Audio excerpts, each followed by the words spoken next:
Focus is a central challenge for many entrepreneurs.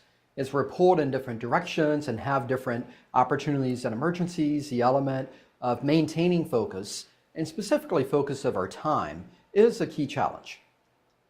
When we look at focus, we're going to talk about it in the context of entrepreneurial mindset. We're going to talk about its impact on the success of entrepreneurs, and we'll also assess your personal focus.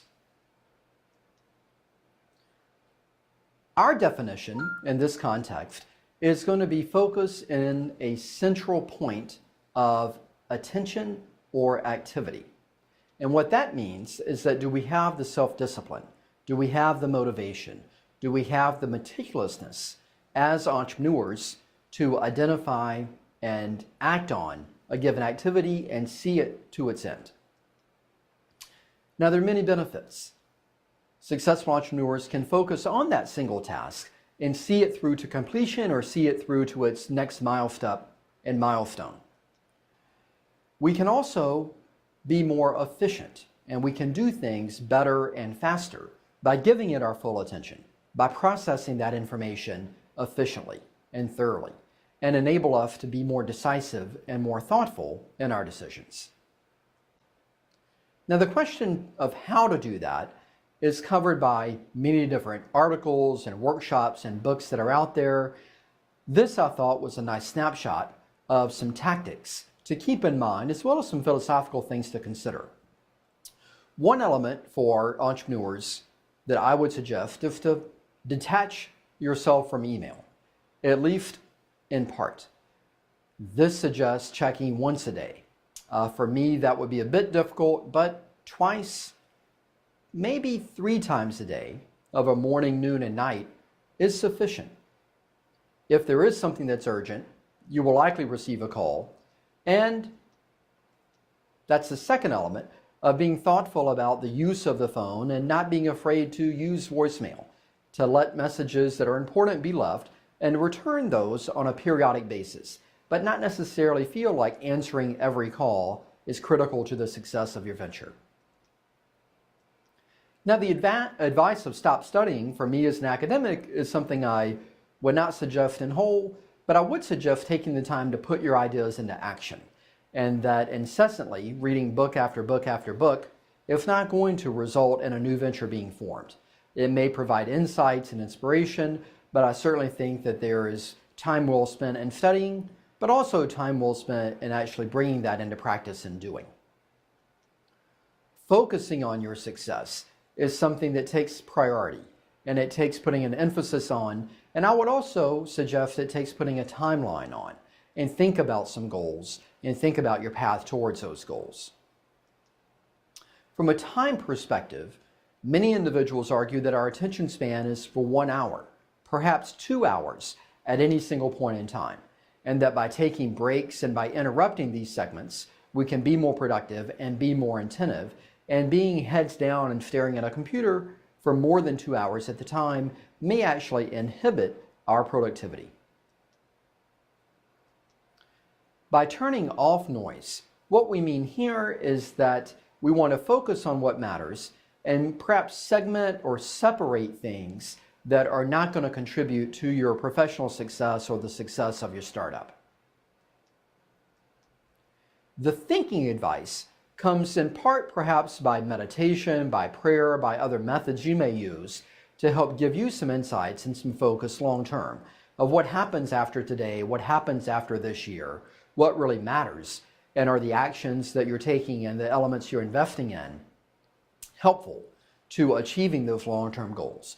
And that might take place by you, again, shutting things off, sitting quietly and just simply reflecting for a bit of time each day. Finding other startup people is tremendously valuable.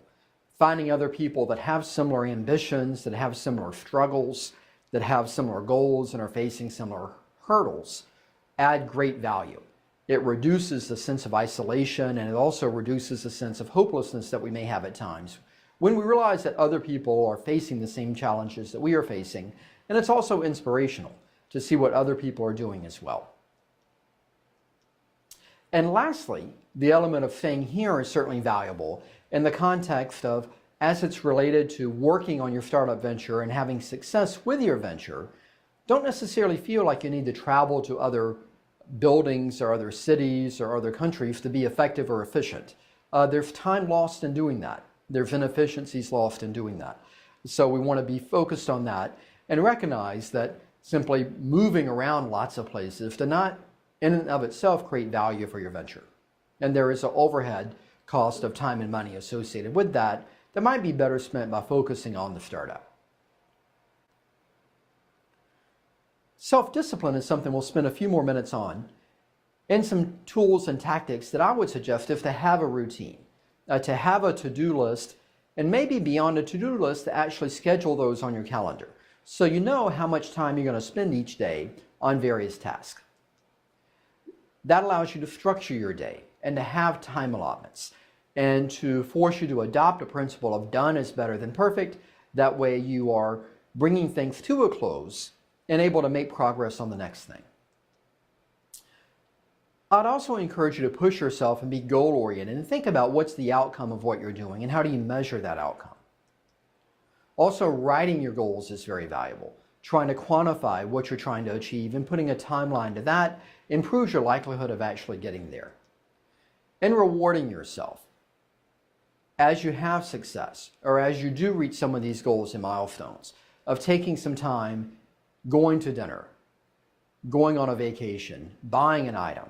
Is something that entrepreneurs are certainly allowed to do, and I would encourage you to do. That way you see some of that material success or you reap some of that satisfaction as you go. As you begin to grow your venture and engage with others, either as employees or joining your firm, or if there are other partners that you are engaging with, even with your investors and your customers, there's a role of leadership that you're going to have. And a primary task of leadership is that element of being able to direct your attention towards that. So being able to focus their attention and going into the elements of thinking about how things happen and what you can do to motivate them to happen and being able to draw on different neural pathways to get there. So leaders need to cultivate awareness that's inward focus. It's focus on others. It's outward focus. Inward focus and the focus on others are directly correlated to an element of emotional intelligence. That's a term we'll talk a little bit about later. Outward focus is something we want to also consider as it enables you to improve your ability to devise strategies, to innovate, to manage the organization. And so we're going to talk about a couple of these elements with focus, the hidden driver of excellence. This was a talk given at Google recently by Daniel Goldman, so we'll introduce you to the beginnings of it and then invite you to come back later to review it in its entirety. My dear friend, Daniel Goldman, is one of the world's most recognized experts on topics relating to emotional intelligence. He is also an amazing author. He has written more than 10 books, and his book, Emotional Intelligence, that one book alone sold more than 5 million copies. He has received many awards, and he has been nominated twice for the Pulitzer Prize. On a personal level, Dan is also the person most responsible for me becoming an author. So back in 2007, Dan and I, with a bunch of distinguished friends, co-created something called Search Inside Yourself, which became a very popular curriculum in Google and beyond. And I remember in 2009, Dan and I were taking a walk right there. I remember the exact place and exact time. We're taking a walk where I was trying to convince him to write a book on Search Inside Yourself. And what he told me was, he said, I love to do it. I just don't have the time. And then he looked at me, he pointed his finger at me and said, Ming, why don't you write a book? I was like, me? I'm an engineer, not a doctor. Damn it, Jim. Eventually, because of Dan's support and his confidence in me, I did end up writing a book. So thank you so much, Danny. I'm really excited about Dan's new book, Focus, the Hidden Driver of Excellence. Skillfulness over attention is the foundation of all higher cognitive and emotional abilities. Attention creates the conditions for personal excellence. Attention is so important that in Search Inside Yourself, it is the first thing we train. the first thing we train is attention. Yet, I think the subject of attention itself is not getting enough attention. We're also interested in your self-evaluation of your attention to detail. And so we invite you to visit the link, complete the evaluation, print and post the evaluation for your attention to detail within the Canvas module.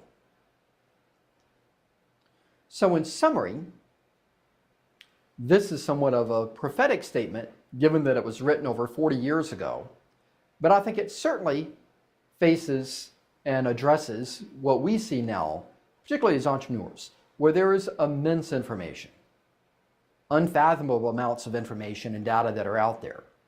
But how do we act on it? What do we focus on? What do we give our attention to is a central question.